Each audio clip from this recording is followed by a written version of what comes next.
there have been four real advances in human communication technology. The first was human speech. It's about 100,000 years old. It's what really enables us to cooperate with each other and to survive among a population of animals that has much bigger teeth and can fly and run faster. If you think about a society that is pre-industrial, pre-literate, in which speech is the only method of communication, you realize that this is a society where everybody has pretty much the same ability to communicate. So you have this leading edge technology, if you will, speech, which is very widely diffused in the general population.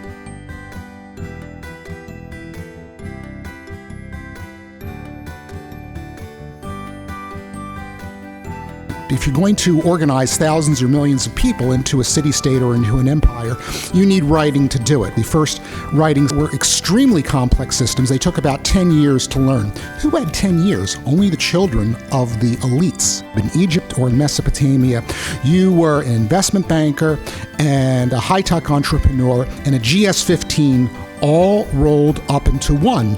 You determined who lived and who died, who worked and who didn't work, and who starved.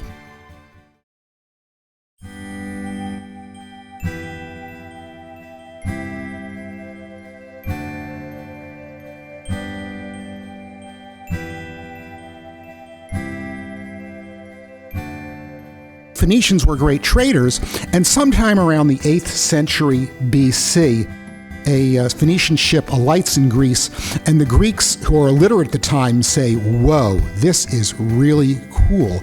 You have these letters, but you guys are Semites. You've got these sounds that come from way back in your throat. We're Greeks. We need vowels. And so they take a couple of the letters they have no use for and they convert them into vowels. And at a stroke, you have a system that can unambiguously code all human speech and which is very easy to learn. No doubt that Athenian yuppies bragged to each other that little Alexandros could read the Aeneid by the time he was 4 years old.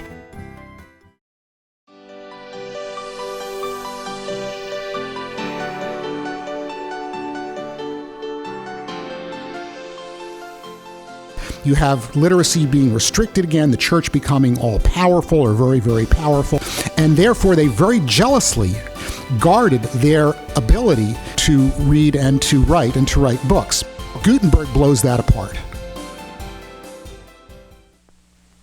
This page of the Gutenberg Bible was the first book ever printed, around 1450. The great invention of printing with movable type literally changed the world.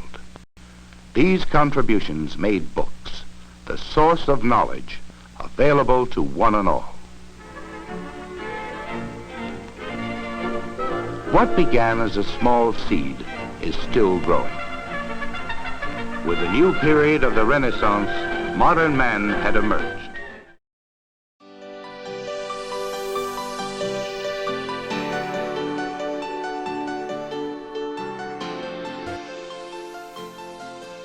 The most despotic medium when you study the history of communications technology by far is radio.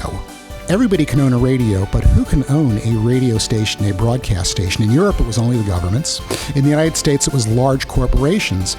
You have a very powerful and hypnotic medium. One man was able to convince millions of people that the Martians had landed.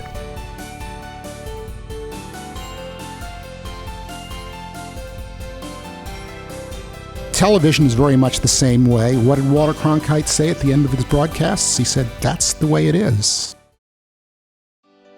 So finally we come to the internet age. Who really controls the internet? 50 years ago, the average citizen brought a knife to a gunfight when they fought the government, and now both sides have guns. And it's going to be a very interesting process to see play out. As the difference between a phone, a television, and the cable system vanishes, broadband internet is taking over the functions of all these separate communications networks we've known. It is incumbent upon us to ensure that these networks are accessible by all and that they promote free speech, foster innovation, and foster broad economic growth.